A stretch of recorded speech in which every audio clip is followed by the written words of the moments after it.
আসসালামু আলাইকুম রাহমাতুল্লাহি ওয়া বারাকাতুহু। আমি মোহাম্মদ মরুদ আহমেদ। ASP.NET এর 4 নাম্বার লেকচারে আপনাদের স্বাগতম। আসলে এটি 4.1 নাম্বার লেকচার, কারণ 4 লেকচারে কিছু টপিক জানানো হয় নাই, কিছু বিষয়ে জানানো হয় নাই। যেমন এখানে একটি জিনিস আমি বলতে চাই যে এখানে যেহেতু আমরা 3 নম্বর সাইজ যেহেতু 3 আমরা ফিক্সড করে দিয়েছি, এরপরে যদি আমরা আরো ভ্যালু ইনসার্ট করি my array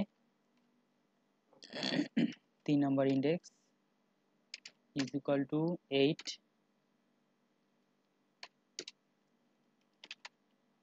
my array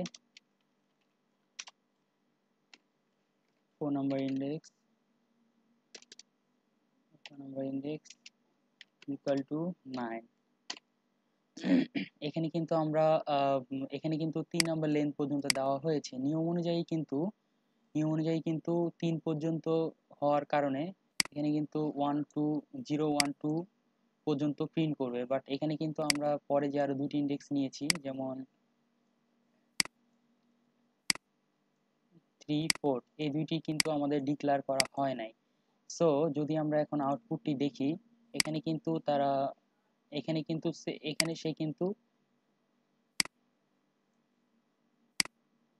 এখানে আসলে ফর ইচ এর ক্ষেত্রে একটু প্রবলেম করবে, বাট আমরা যদি ফর লুপ দিয়ে করতে চাই, ফর লুপ দিয়ে করি, সেই ক্ষেত্রে আমরা আউটপুটটি দেখতে পাবো।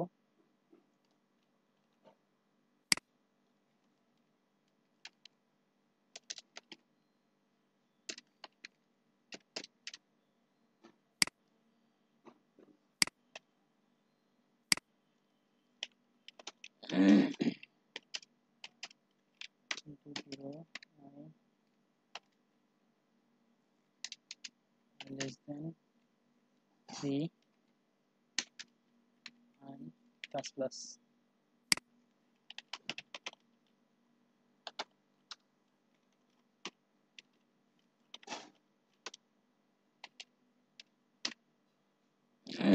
এখানে যদি আমরা লেন্থ 3 ইউজ করি এবং আমরা যদি প্রিন্ট করি, সেই ক্ষেত্রে কিন্তু দেখতে পাচ্ছি এখানে আমাদের একটি আসলে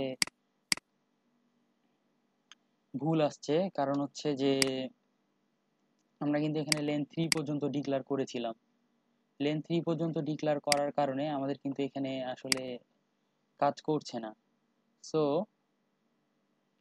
সো এখানে যদি আমরা এখন লেন্থটি যদি আমরা 4 পর্যন্ত করি, লেন্থ যদি আমরা আসলে এখানে যেহেতু 5টা ইয়ার ডিক্লেয়ার করা হয়েছে, আমরা 5 পর্যন্ত দিব, এন্ড দেন এখানে লুপটিও কিন্তু 5 পর্যন্তই চলবে, ঠিক আছে।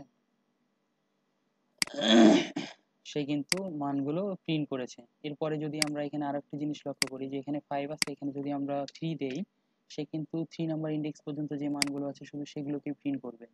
সো এখানে কিন্তু সাইজটা যেহেতু ফিক্সড, সেহেতু কিন্তু আমাদের সেই হিসেবে মানগুলোকে আইডেন্টিফাই করা লাগবে। যে আসলে আমরা যে ভেরিয়েবলটা নিয়েছি মাই অ্যারে, তার জন্য যে অ্যারে লিস্টটি তৈরি হবে তার অবশ্যই তার সাইজের সাথে অবশ্যই ঠিক থাকতে হবে, নইলে আসলে আমাদের ইরর আসবে। সো ধন্যবাদ সবাইকে। এই বিষয়টি আসলে গত লেকচারে জানানো হয় নাই, যার কারণে এটি পুনরায় জানানো হলো। সো ধন্যবাদ সবাইকে। আল্লাহ হাফেজ।